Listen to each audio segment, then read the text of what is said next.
Oi gente, tudo bem com vocês? Bem-vindos ao meu canal Casos e Mistérios.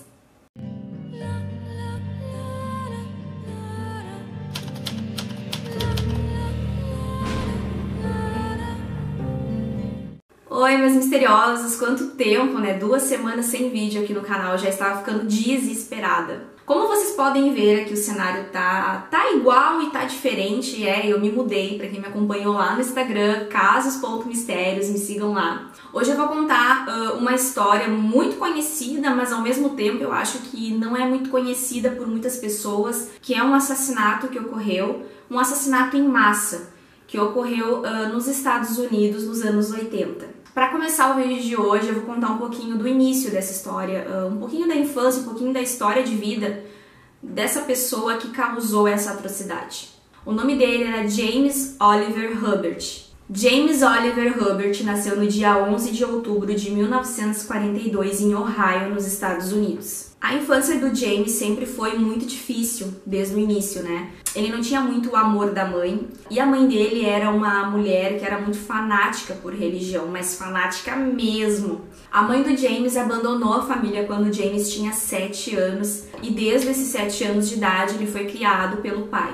O James, desde essa época, ele já apresentava ser uma criança bem quietinha, bem solitária, não costumava fazer muitas amizades, sabe aquela criança quietinha, assim, que tem vergonha de tudo? Ele era mais ou menos assim. Então ele tinha como principal companhia diária dele o cachorro dele. Então ele tinha um cachorrinho onde ele amava muito e era o melhor amigo dele. E também, com o passar dos anos, o James ele começou a apresentar um gosto muito peculiar, um gosto muito estranho por armas de fogo. Então ele tinha essa obsessão, ele tinha essa vontade de ter armas de fogo, de colecionar. Então ele era bem obcecado, era um gosto muito estranho para a idade dele, né? Ele já desde cedo já começou com esse gosto. James também tinha um estranho desejo de trabalhar em uma casa funerária, mas ele nunca conseguiu. Ele até tinha uma licença do Instituto de Ciências Mortuárias, mas ainda faltava algumas habilidades. Ele foi denominado na época como sendo um ótimo embalsamador. Só que ele tinha um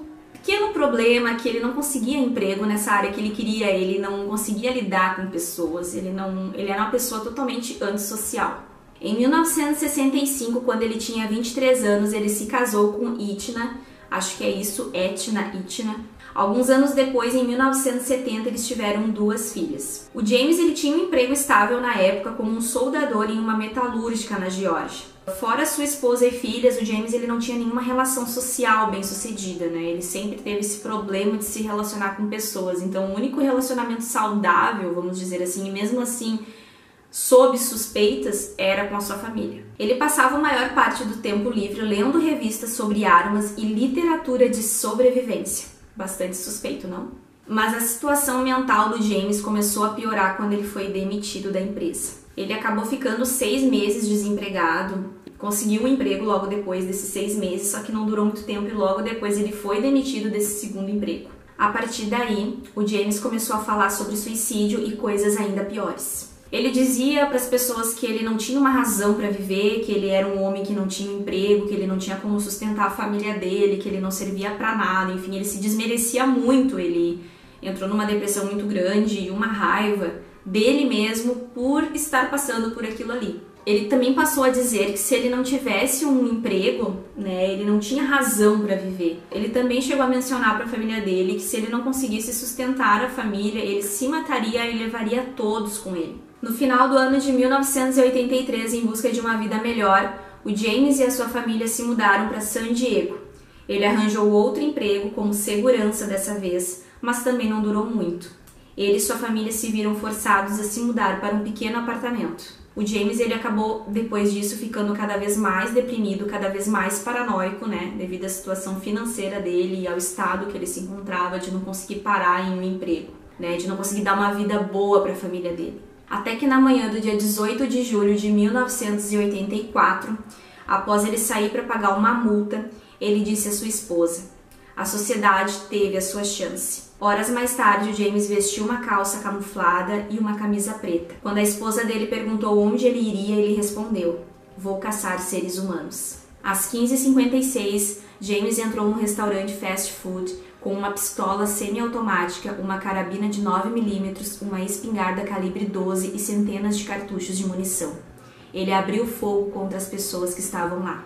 75 minutos depois, ele havia matado 21 pessoas, incluindo crianças, e ferindo mais 19. Apenas 10 pessoas saíram ilesas dos restaurantes, 6 delas escondidas na despensa do porão. O massacre que James iniciou naquele dia no restaurante do McDonald's, ele só parou quando um atirador da SWAT atirou em seu coração.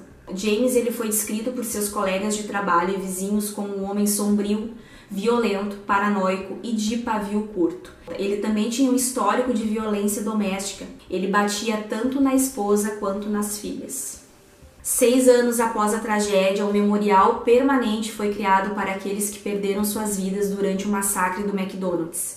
O monumento foi projetado por Robert Valdez, que descreveu o significado por trás do projeto, dizendo: esse monumento, ele representa cada pessoa que morreu, e são todos de alturas diferentes, representando a variedade de idade e raças das pessoas envolvidas no massacre. Eles estão unidos na esperança de que a comunidade, em uma tragédia como esta, continue unida, como eles fizeram. E é isso, gente. Espero que vocês tenham gostado do vídeo de hoje. Não se esqueça de se inscrever aqui no canal, de deixar o like, de comentar bastante se você gostou, de me seguir lá nas redes sociais, lá no Instagram, casos.mistérios. E em breve, conforme votado lá no canal Casos e Mistérios, eu vou trazer aqui um vídeo especial somente sobre os massacres marcantes da nossa história, né? Massacres assim como esse que eu trouxe hoje aqui para vocês, outros, né, que foram tão terríveis quanto esse, que marcaram a nossa história. E eu vejo vocês no próximo vídeo. Um beijo!